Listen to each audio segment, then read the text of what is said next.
The bright side of addiction is recovery, and recovery is living proof. Hi again, everyone. I'm Neil Scott. If you're new to our podcast, we welcome you. If you've been here before, hey, welcome back. And if you're in recovery or know or love someone who is, or simply you want to know more about the recovery process, or maybe you're a bit concerned about someone you know or love who is harmfully using alcohol or any other drug, this is the podcast for you. We carry the message of hope and the promise of recovery. And a reminder that you can find all of our podcasts at recoverycoasttocoast.org. Recent episodes have featured interviews with the brother of iconic comedian Chris Farley, his brother Tom, also in recovery, author Brene Brown, Broadway star Ben Vereen, singer-songwriters like Judy Collins and Bonnie Raitt, plus conversations with everyday people in long-term recovery as they share their story, their insight, and their path. In this edition of Recovery Coast to Coast, I want to introduce you to an inspiring young woman I met down in Texas. Her name is Danette Gavis. She's an author, a wife, a mom, a highly successful entrepreneur, and a strong woman in recovery, 9 years plus. Here is a quick clip from my conversation with Danette. I was drinking all through the day. Like I would wake up to grab the hair of the dog and have a glass of wine at 11 a.m. and drink a few drinks before carpool, which, I mean, God totally saved me in the fact that I didn't get pulled over or have any legal issues with driving, and also my daughter, having her in the car. But it was a process of just drinking. I'd wake up every morning counting how many glasses of wine I had. You know, I believe it's an epidemic with stay-at-home moms because we can. My conversation with Danette Gavis is coming right up. And we will conclude our podcast with some wonderful words of wisdom from a great actress and a woman in long-term recovery, Ali McGraw. Our website, again, recoverycoasttocoast.org.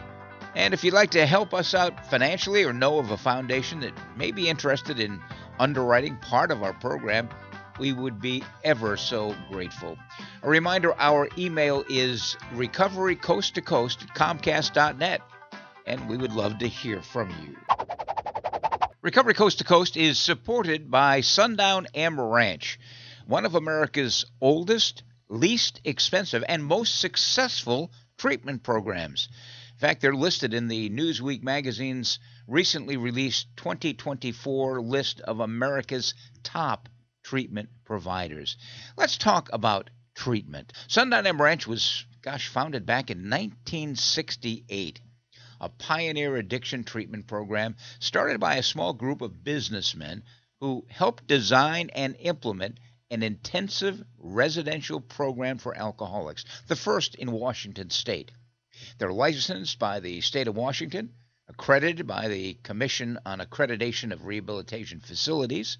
They're certified by the Division of Behavioral Health and Recovery, and they are a founding member of NATAP, very important, the National Association of Addiction Treatment Providers. They check all the boxes.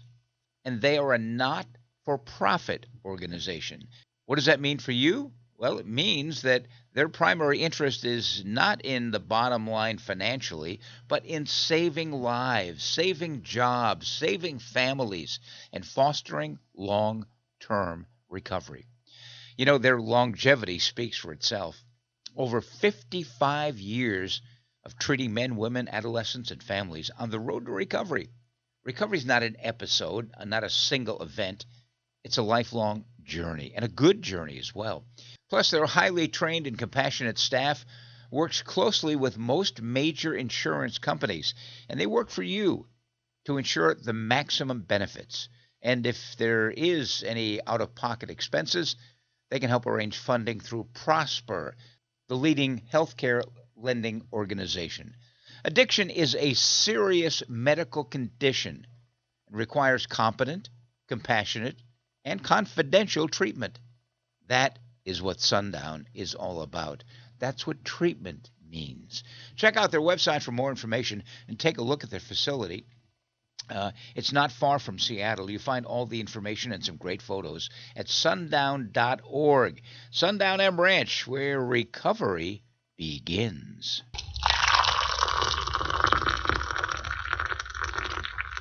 It's coffee time, and I love coffee, regardless of the time of day. And I hope you'll join me for either a cup of coffee or the beverage of your choice as I share an amazing conversation with an incredible woman, sober now over 9 years, who nearly lost it all, but managed to piece it all together in the right way. Now in recovery. Life better than ever. By the way, in this interview, there is a mention of a song by a friend of mine, a nationally known singer-songwriter, John Batdorf, who was one half of the legendary duo Batdorf and Rodney, popular back in the 70s. He wrote and recorded an amazing song about a woman in recovery and how her family responds to her return from treatment. It's from John's CD, Soundtracks for Recovery. Since the use of copyrighted music is not permitted on podcasts, I've included the song in the podcast notes for this episode. I hope you will, after listening to the interview, listen to John's wonderful and moving song. Here's Danette. Welcome back once again, Recovery Coast to Coast, America's voice for recovery. We are on the road, and one of my very, very favorite places to come each year is the TAP National Conference. They've been doing it a few years. How many years? Well, this is their 50th anniversary. I've been blessed to have the opportunity to be the MC for the past 15 years. I love all the people down here. Each time I come down, I see old friends that I haven't seen in years, and I meet new people that I haven't met before. One of them is Danette Gavis. She is an author. She is a woman who went through treatment at LAHA. Now, if you're not from Texas, you probably don't know what the hell that is. But LAHA is La Hacienda, a great, great treatment program. She's been in long-term recovery for 9 years. She's getting ready to start a sober living facility in Dallas-Fort Worth. And she flips houses and she flips lives. She certainly flipped her own. Danette, welcome to Recovery Coast to Coast. Hi, thank you so much for having me. Tell me about what happened 9.5 years ago. It got you to the beginning of your life in recovery. Oh my goodness, this is a full circle moment for me because the last time I was in this hotel, it was my daughter's 8th birthday, and we came down for just a weekend celebrating her birthday, and I spent the entire time drunk. The entire time going to find my next drink and leaving my family to go find the bar. I might get a little emotional now that I'm saying it out loud. But it was her 8th birthday. We were at the lazy river. We were at the pool, and I would get out of the pool just to run to the bar to get another drink to slurp down. And so, yeah, being here, I haven't been here since. So coming to this convention this week has been just surreal and also beautiful. Have you been to this conference before? No, it was my first time. What do you think? Amazing. These are my people, right? Like I say it's a LAHA reunion because I keep, sharing my story of being sober for 9 years and that I went to LAHA and then into sober living, and people's response are, I went to LAHA. So it's just been kind of like a reunion with people I've never met. It's beautiful. Is your addiction spiraled and you got to that point where you went into LAHA? How did that work? You didn't wake up on a bright, sunshiny day and say, I think I'll go into La Hacienda and do something about my drinking. Right. I was a stay-at-home mom, and it spiraled where I was drinking all through the day. Like I would wake up to grab the hair of the dog and have a glass of wine at 11 a.m. and drink a few drinks before carpool, which, God totally saved me in the fact that I didn't get pulled over or have any legal issues with driving, and also my daughter, having her in the car. But it was a process of just drinking. I'd wake up every morning counting how many glasses of wine I had. I believe it's an epidemic with stay-at-home moms because we can. Because there's play dates. Hey, you want a glass of wine? It's 3:00. The kids are playing. Let's have some wine. And before it's time to leave to go home, I'm unable to ride my bike home or, however I got to my friend's house. So it was progressive, but pretty serious for me. I woke up actually driving home from this hotel that week it was silence in my car with my husband because it was not a great weekend. And I just knew that I had to do something. But Did he know how bad you were getting? Yes, yes. And there were ultimatums. There was, we're gonna divorce, and I'm gonna take our daughter away. Oh. And so that was the rub. That was the anger. And I knew I have faith, and wasn't as strong in my faith at that time, but I knew that God was just telling me, you've got to do this. So I knew it had to be my heart, not someone telling me what to do. That stubbornness, right? Right. So driving home, I just had this conversation with God, and when we got back, I started to research treatment facilities for that week. You did the research on your own? On my own. We had insurance at the time, so I was calling around to get quotes on what it would be to go to treatment. And so Laha was actually the least expensive and the closest. So I live in Dallas, but Laha is only like a 4-hour drive. So that was better than flying to California, where my family could come visit and be able to do the family participation as well. So I also felt like my insides aching. It wasn't just a hangover anymore. It was like, I can feel my body inside, in a way, dying, right? I didn't know what I didn't know until I went to Laha, and fascinated with what addiction is doing to my body, what I was doing to my body with alcohol. Yeah. Flashback to the first week at Laha. What was it like? I was in medical detox, Yeah. right, in the hospital. You remember portion much of that time? Yes. I remember the doctors. I also remember that that week of researching facilities and having interview after interview after interview on the phone and repeating my story. It was just very hard, but they were also telling me to keep drinking because I didn't want to stop cold turkey, because medically that could not go well. And so getting to the medical detox, it was kind of a release of being able to be, okay, I'm going to be okay. They've got me. And I was in that for 7 days, for the first 7 days. So you get out of detox and you're in the residential part of the program. What are you feeling? Interesting. It was a connection, because people in treatment, we start to bare our souls real quick. So you begin to connect with individuals and humans, male, female, doesn't matter, lawyers, principals, stay-at-home moms. I was at the time 40, and so there were younger kids that were in treatment as well, in their 20s. So it was like all of that was not even a barrier. It was freeing to kind of meet my people, and you're able to talk openly about what you've done, the ugly part of addiction, all of the mistakes you've made, and it just is a bond that you can't find most places. Was there, dare I say, a spiritual experience in all of this? Yes. It is a God of your own understanding. And at that time, I still had my relationship with God. I just was real angry with him. So it was beautiful that at Laha, there wasn't the force of Christianity or anything else. It was come as you are. How long were you there? I was there for 29 days. Tell me about when you left there. I mean, most people don't want to go into treatment, and they fight that, and then they get in there, and then it comes to that 29th day or that 90th day or that 6-month day or whatever that day is, and this place has been like home. These people have become family, and you got to leave. You got to cross that bridge back into where you came from, and the only thing that Danette has to change is everything. Yes.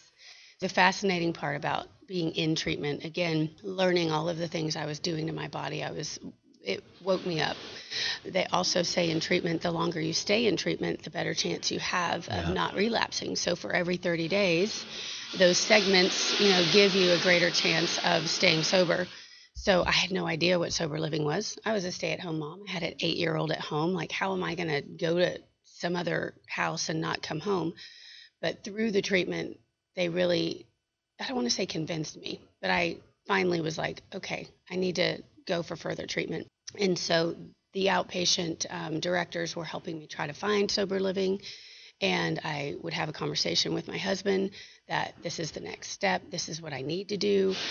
Our marriage at the time was not great. So going home would have been a big trigger, going right back into the place where I hid all my wine bottles and hid everything. So it would have been a trigger for me. I went to a sober living in Austin, and I was blessed that I got to go with my roommate in rehab. Oh, wow. She became my roommate in sober living as well. So we were like sisters. And so it was beautiful. And your husband was supportive. Yes. How did your daughter handle it? So when I left, I shared with her that Mommy needed to go to the hospital. So I didn't necessarily say why. I said I was fine. But when I got back, actually, she did come to Austin during Thanksgiving week. So she was able to come down to Austin and visit me. And so she was able to see where I was, see that I was okay. I gave her a little tour at the sober living house, and we spent a couple of days together. You know, at the time, she seemed to be okay. Now she's 16. And so I've been able to stay sober half her life. I have changed the trajectory of her life. And your life. And my life, absolutely. And we've talked a little bit about it. I've been very open with what alcoholism is, what I have. Mm-hmm. And so we've had big girl conversations ever since I got out of treatment. So she is now, on the flip side, very proud. She's not a drinker. In high school, you know, there's a lot of friends of hers that have started to dabble in that. And she has the amazing stance that she doesn't need to do that, and maybe one day, but not right now. It's been healing, right? How long were you in sober living? I was in sober living for about 35 days. There's a friend of mine who's a singer-songwriter named John Batdorf. He had a group called Batdorf and Rodney, and he put out a CD several years ago called Soundtracks to Recovery. And there's a song on that CD that is coming up into my mind and heart as we speak. I'm going to send you the information on it. It's called Mama's Coming Home Tonight. Aww. And it's about a mom who comes back from treatment. I get teary-eyed just talking about it. And you know that transition back into where you were. I mean, you came out of treatment. She was what by that time 8, 9 years old? She had just turned 8, yeah. Yeah. And readjusting at La Hacienda, did they give you the tools to help you make that transition? So I was in IOP, which is the outpatient program during sober living. I actually had to get a job in sober living, so I went and worked at a... Of course. Yeah, it was called Austin Cake Balls. So I made cake balls at 5 a.m. in the morning. Yes, and I actually took my daughter to the cake ball place, and we still buy those cake balls for her birthday right now. Oh, my goodness. So,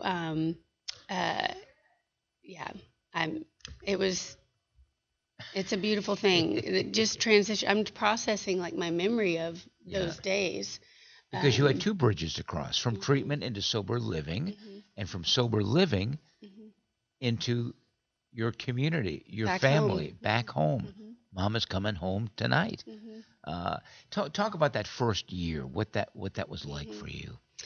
Well, you know, sober, learning how to behave and be sober is a challenge.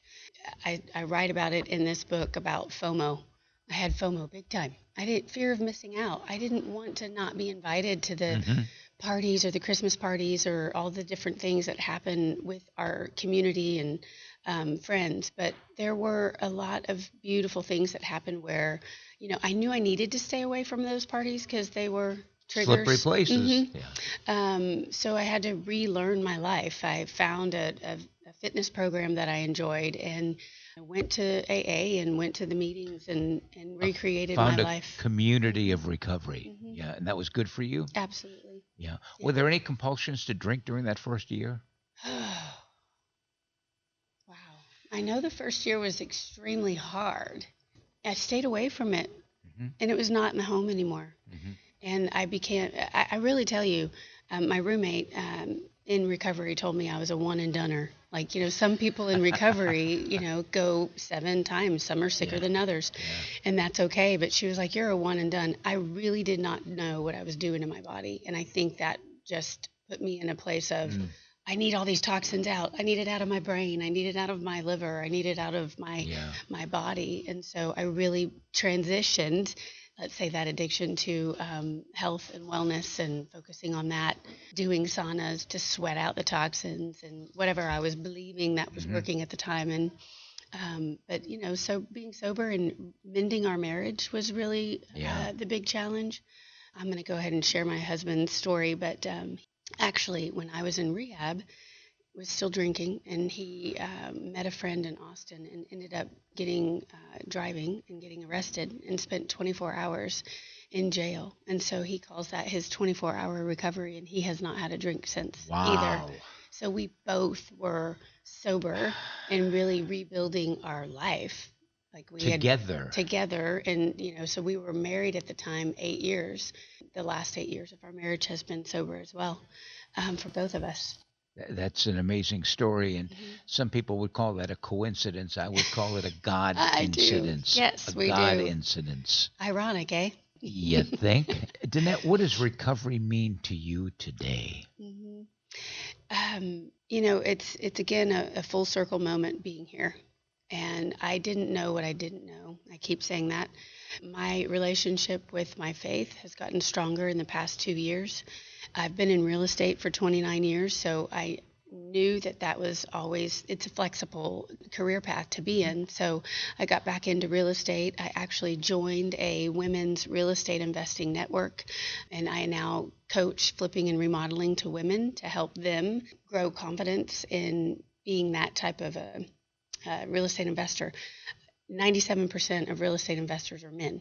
So there is a movement right now of women jumping into this business and learning through the network that I'm a part of.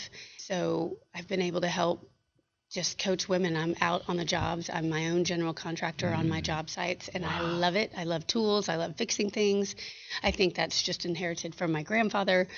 I've now turned this into something that God downloaded to me, the parallels of I tell people in my coaching calls that we're making homes healthy again. We're restoring the plumbing, we're restoring electrical, we're new roof, new foundation, cosmetically making it a beautiful place again so that the new family can come in and build their memories. So I've really been blessed that I've found this community of women, written a book about it to help people and share my testimony about recovery. I think of a song by, do you know Keb Mo? No, my husband probably would. Yeah, he's a blues rock singer, and he's got a great song out. It's called "Put a Woman in Charge." Put a woman in charge, and boy, you sound like a woman in charge. Yes, they call me Little Jefita. You have a book you have out called Kingdom Rehab Her. Yes. Talk about the title of that. Yes. And why you wrote the book. I know, right? I had no idea that was in me. Founder of the network I'm in has always been very mindset oriented and coaching women to be brave, be bold, dream big. And she supports women that do these type of things within our network. And she had said one time on our coaching call, process, see if the Lord has a book for you.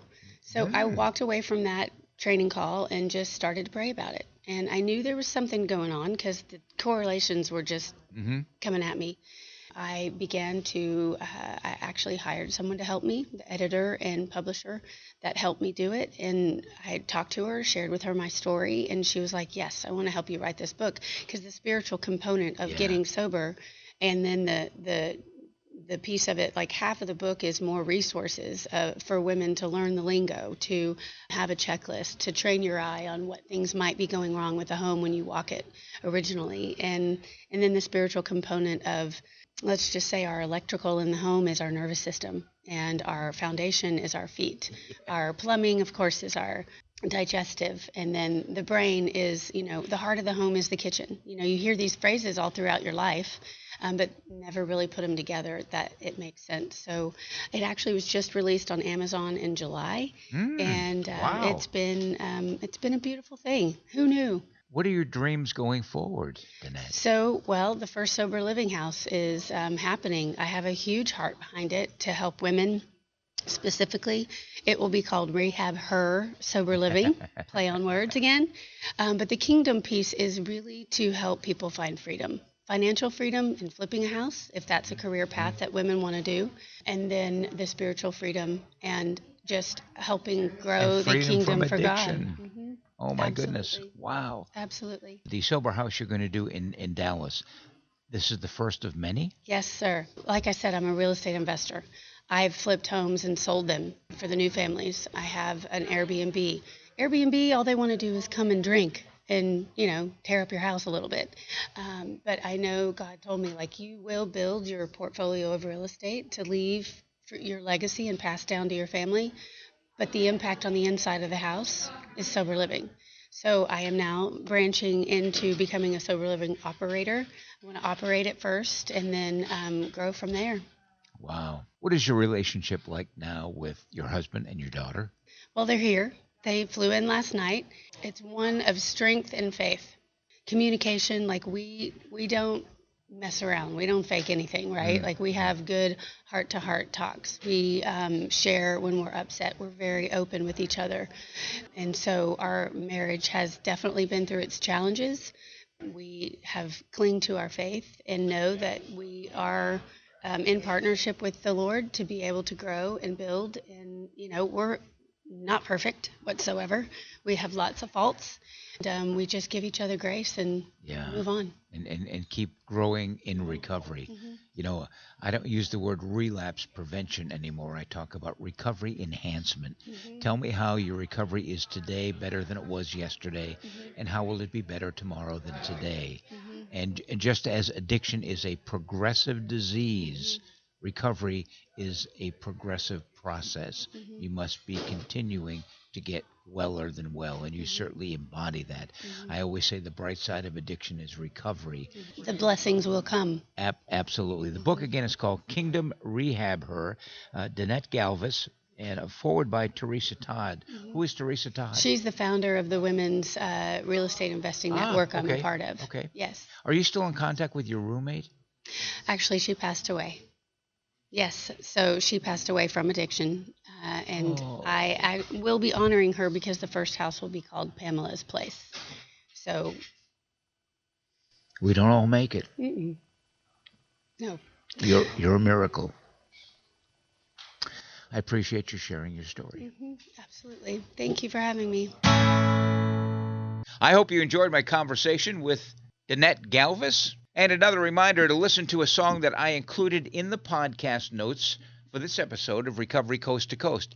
It's by award-winning singer-songwriter John Batdorf about a family's reaction to a mom coming back from treatment. It's powerful and it's poignant. It's called Mama's Coming Home Tonight. You'll find it in the notes of this podcast. And I want to remind listeners of this podcast, if you would like to tell your story of recovery, regardless of the path you've chosen, it does help other people. And as long as you've been in continuous recovery for a year or more, do drop us a note, Recovery Coast to Coast at Comcast.net. Coming up next, some recovery insight from award-winning actress Ali McGraw. That'll be in just 30 seconds. She has always been your baby. But when your daughter got into drugs and alcohol, she turned into a stranger. What do you do? Where do you turn? Contact Sundown M Ranch. Sundown's nationally recognized youth treatment program guides young people back to a life free of drugs and alcohol. All treatment is gender-specific and directed by caring certified professionals in a safe environment. You can get your daughter back and get to know her again. Go to www.sundown.org to learn more.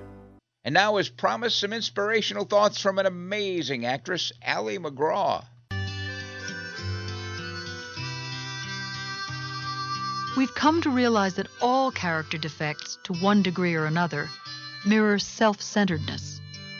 Self-pity in particular reflects such a glaring preoccupation with self that it all but blinds us to the larger world.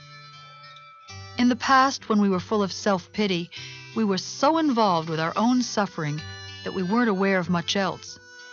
It was difficult for us to show interest in other people, to be genuinely concerned about them and the events in their lives. Because of our limited perspective, we didn't have the opportunity to learn about and practice spiritual principles, to be kind, patient, thoughtful, compassionate, and giving. By focusing single-mindedly on our personal trials and tribulations, we lost sight of the broad horizons and changing vistas of God's world. For years, we missed the majesty of His works. We may have seen but never truly appreciated the colors and harmonies of nature, the cycles and seasons of life, the miracles of faith. Now that we are trying to replace self-pity with gratitude and self-centeredness with service to others, we have the chance to live an expansive and very special life, a spiritual life. Thought for today. Am I as concerned about others as I am about myself?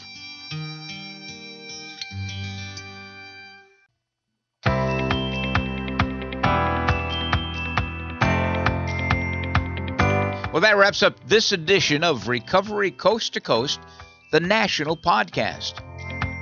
If you've enjoyed our podcast, please share it with others. You can find all of our podcasts at recoverycoasttocoast.org.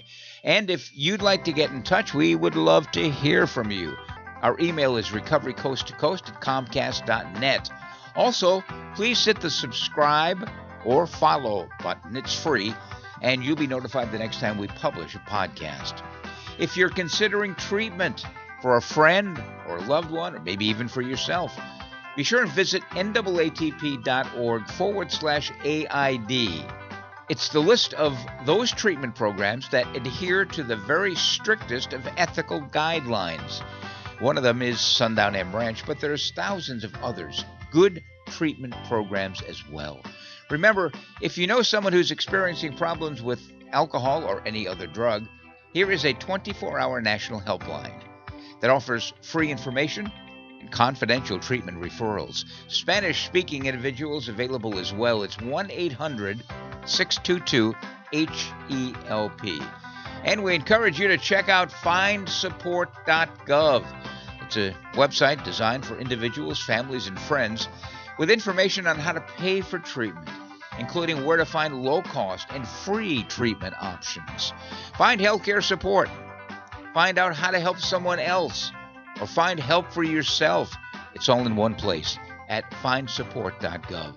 And join us next time for America's Voice for Recovery, Recovery Coast to Coast, the national podcast. And another shout out to our sponsoring organization, Sundown M Ranch, where recovery begins. Sundown.org. I'm Neil Scott, reminding you to stay healthy, live in gratitude, and be kind to others. Remember, the bright side of addiction is recovery. Pass it on. And another reminder to listen to a song that I included in the podcast notes for this episode of Recovery Coast to Coast. It's by award-winning singer-songwriter John Batdorf about a family's reaction to a mom coming back from treatment. It's powerful and it's poignant. It's called Mama's Coming Home Tonight. You'll find it in the notes of this podcast.